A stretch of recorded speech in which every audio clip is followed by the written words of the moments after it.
6 years ago we started the Sherman Jumbo restoration. There are only 8 of these left in the world, and ours is undoubtedly the worst one. There have been quite a few delays, from a little thing called the global pandemic to a deal getting delayed for a load of our spares that finally we seem to have sorted out. Hi everybody, well we've been asked quite a few times now to give a bit of an update on our Jumbo restoration, our Sherman Jumbo. Now we've been very busy with lots of other tasks for the last 3 years, so we can finally announce that we are getting back on with our Jumbo. The parts that we've been waiting for are about to be sent to us, so fingers crossed that'll all happen. We've got the M74 out there ready to chop up for replacing the bits that are damaged on here. So we've got everything in place, or is starting to get in place, for us to get back on with this project. We are, on the other hand, though, going to finish the Charioteer first, which is the one on our side, on this side here of me. This is getting pretty close. Again, it's been delayed because we had a few other projects that came up that needed doing first. So we're going to finish that, then we're going to get onto the Jumbo. We're hoping, fingers crossed, that we should be able to get onto the Jumbo by maybe end of November, December, January. So within the next few months, we should be able to start things moving again. Now I will give you a quick walk round so you can see what we've already done and the big task ahead of us. So come this way. Now I don't know if you remember from the previous videos, but when this came, it had come off the ranges, so there's a massive amount of damage. All of these silver marks you can sort of see, they've sort of rusted over a little bit, but they are impact holes. They went all the way through, out the other side, a lot of them. So we had to first of all weld them up, grind them all back, get it all sorted inside and out. That's done. I mean, this whole side was horrendous. The other side was horrendous. So that's quite a big chunk of the work done.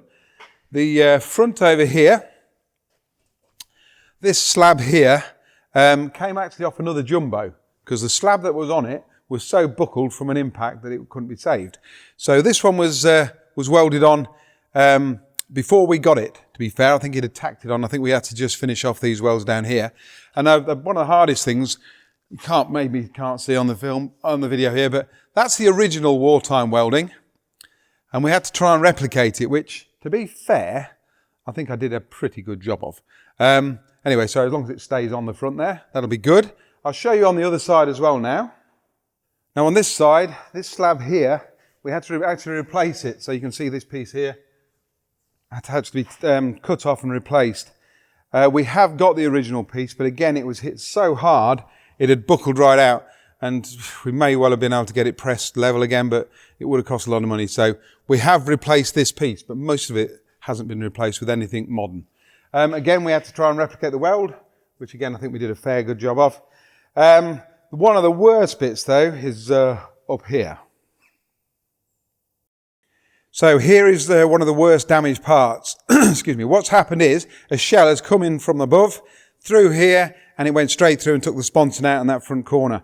All that bottom there has been repaired, but this part here hasn't as yet, as you can see. Now, where at all possible, we do keep the original tank. If at all possible, that's the way it works. Here, it is just past repairing, past saving. So our plan is to cut this out, maybe only up to halfway, we're not 100% sure yet, but cut this out, get rid of that section. This section over here isn't quite so damaged, so we've got a feeling that we might be able to save that. And then the M74 outside, which was another range target, we've got that piece that we're going to cut out of that and hopefully just weld back in, just like that. So that's the master plan. I'll show you the M74 in a bit and you'll get a feel for what I mean. But yeah, that's one of our worst areas so far that's got to be replaced. So this piece here, which has been damaged, that's okay, we can repair that, we're not worried about that. But there should be one of those over here. And as you can see, this has just had a bit of steel welded in, just to hold everything solid. We have got another one of those, so we can replace this. This section here was destroyed, and that's been replaced already. A lot of this round the top here, we've got all the bits, so it'll all be slotted back together, so we're not too concerned about that. Just time will sort that out. If you come back to here though, you remember in the beginning I said about the silver welds? Well, that's the hole that went all the way through, and we've welded it up, and each one of these is is that sort of thing, where the damage has come right through. This has already been replaced. Can't see quite so well now because it's been in the workshop now probably for 4 years but not touched. It has gathered a wee bit of dust. It'll all get cleaned off. So that's been replaced already.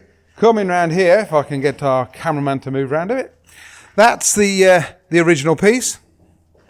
And we had to replace this piece.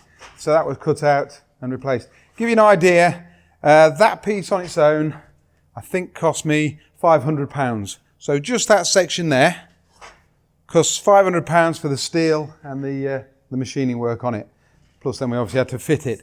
So that was the only piece of this bulkhead. Oh, sorry, and that little bit there. That was the only piece of the bulkhead. Luckily this side was pretty well intact still. And then you get into the engine bay. Now in the engine bay there, if you can see through the dust, the fuel tanks sit underneath the sponsons there. The fuel tanks that were in it were obviously destroyed. They were just all blown up. There'll be another 2 fuel tanks sit here. We are going to be putting a diesel engine in it. And luckily the mounts are pretty well in the right place for that. So we hopefully haven't got to do too much down there. But we have already got brand new fuel tanks already made. A lot of the fixtures and fittings are already made to put back in here. And most of the work, welding work in there is done. It's just fettling once we get back onto it. You see down here, that's the original stenciling on that bit. And there's a few others across there. So that's quite interesting bit of history. Now there was only 254 Sherman Jumbos made, and the final drive, although a standard Sherman final drive will fit in here, the Jumbo final drive was a lot thicker. So this is a standard one. The Jumbo one was probably another 2 inches thicker. So as you can imagine, comes right up here. The problem we've got is we can't find one. When we originally did the deal, there was one into it, but that all sort of fell through. So if anybody knows where there happens to be a Sherman Jumbo final drive cover kicking around, please let us know because we'd be eternally grateful. If not, we're going to have to figure out a way of up-armouring one of the normal Sherman final drives. Have got a few people looking into it for us, so that is a possibility. But it would be brilliant to be able to get the original proper final drive cover back on here. As you can see over here, we've got the basket. That's all ready to be fitted. It needs a bit of work, but it's basically all right. The turret. Now the turret was same as the hull, absolute Swiss cheese, been on the ranges, absolutely hammered. So what we've done is we've repaired a lot of the range damage, and we've got to sort of make that clear to people. This was range damage, it wasn't battle damage. If it had been battle damage, we would have left it, but as range damage, it would have just looked silly to be driving around like a Swiss cheese. Although there are some that do that, and they do look really cool. But this one, we wanted it looking right. So we have left a few dinks in it. But basically we've put it back to how it should be. And then across here behind me is all the other parts. So boxes and bits and pieces, brand new set of track down there. We're going to put rubber track on it. You have your wheel stations over here. They've all been rebuilt. Need a couple of new wheels for one of them, but everything else on them has been rebuilt. That's completely stripped down and done. So a lot of the work has already been done for the Jumbo restoration, a lot of the little bits. All we've got to do now is the big bit, the hull, get that finished. Like I say, I'll show you the M74, which is going to be our donor vehicle, just to get this one finished. Here we have our M74 hull. As you can see, again, it's been pretty well hammered. So this is the final drive section that's had it. Round's gone straight through. Round's gone through there. None of that matters to us though. Although I think this was originally M74 when it finished, but it was originally a 105 Sherman hull. So it would have had a 105 turret on and a 105 gun. But a lot of them were converted after the war to M74s so they could pull the bigger tanks around. So this one went on the ranges and then got absolutely hammered. But the bits we need, luckily, haven't been hit. So I'll show you those, they're up here. Now, if you remember on the earlier bit of the video, this is where the shell had gone through, just there, and blown that whole section out. So our master plan is to cut this section off, which has already been started, cut that piece out, and like I say, we haven't 100% decided yet. We're either going to cut and replace just that section, or we may cut all the way around and replace the whole thing. Obviously a lot more work involved in that, but it might make it a bit better in the long run.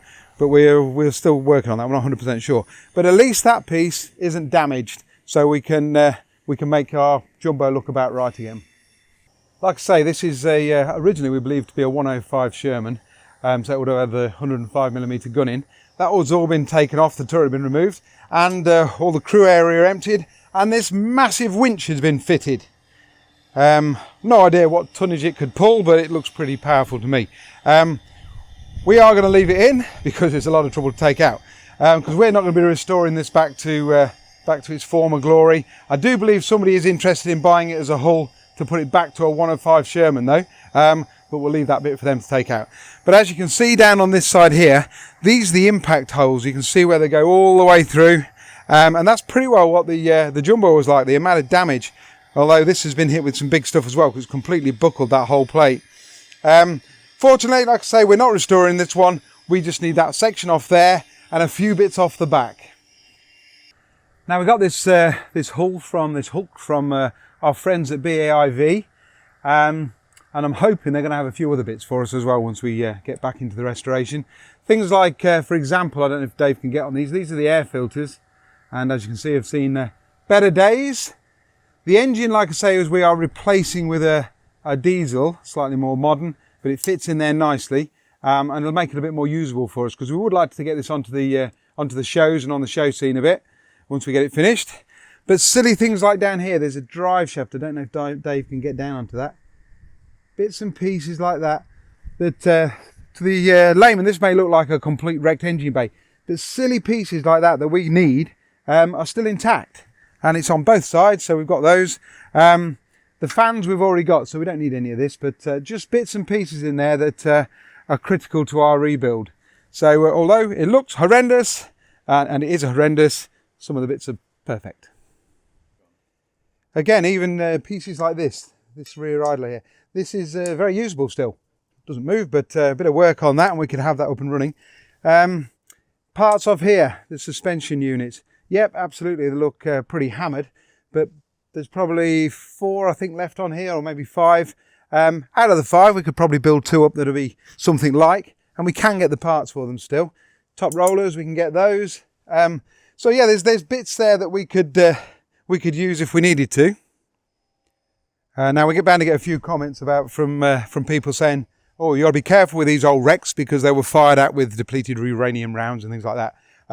All the wrecks we always get are always checked to make sure there isn't any nasties still either lurking in them or covering them or anything else. So all of our wrecks are checked, and trust me, we wouldn't want to work on them, and these are all perfectly safe. So here, this is where the main gun would be. The mantlet would sit here. We have got a mantlet coming for it, and basically it was, again, an up-armoured Sherman mantlet. These started with a 75mm gun in, and then they upgunned them to a 76mm gun. We're going to put the original 75mm gun back in it, because that's what we've got. And we're hoping that in the next shipment of parts, we actually have the gun mount and the gun sleigh. Fingers crossed it's in reasonable condition. But as you can see inside there, you got to remember that was all full of holes all the way through, and we have done a massive amount of work there to get that looking something like again. Now, as you can see, this section up here, this is the turret roof, and you can see where it's been welded in around there. So you got the main casting, and then this piece was welded in. Now, the gentleman we bought it off had to replace this section here because the damage to the original roof was absolutely catastrophic. It was definitely not savable. So what he had done, he cut the old section out and replaced it with this. But he made a very good job of it. We've got all the bits to put it back into, it'll look the part. But this piece isn't original, but everything else on the turret is exactly original. Now, like we said, there was only 254 of these actually made. This is turret number 78. This doesn't match the hull. The turret came off a different wreck, shall we say. But this gives you an idea. This was number 78. Now, a standard Sherman turret weighs, I think, around 4 ton-ish without the gun in. This one weighs about 6 ton. So it gives you an idea of how much thicker the armour was. And this is damage that probably would have gone through a normal Sherman turret, but here was just glanced off. Like I say, this was all absolutely hammered. And we've done a pretty good job of making it look about right again. As I mentioned earlier, we're going to put the 75mm gun back in. This is the 75mm gun. Now, 3 years ago, we did have this all nice and clean and sorted out, and it sat in the workshop for a little while, and it's obviously needs a bit more work. But she is live. Breech does work. The breech block does move backwards and forwards. So we're pretty confident with this one. We are waiting for the gun mount, which fits on here. But no, she's a beaut. Can't wait to get her fitted. Right at the beginning of the video, though, I mentioned we were going to be doing the Charioteer before we got onto the Jumbo. The Charioteer is already well on its way to being restored. Still obviously a fair bit of work to do to it. But once we can get back on it, we've got a few more weeks on this latest project, then we can get back on it, get it done, and get on with the Jumbo. Now then, we've got lots of videos in our YouTube, so please nip back and have a look at some of the others, see what you think of those. And please keep watching so you can keep an eye on our restorations.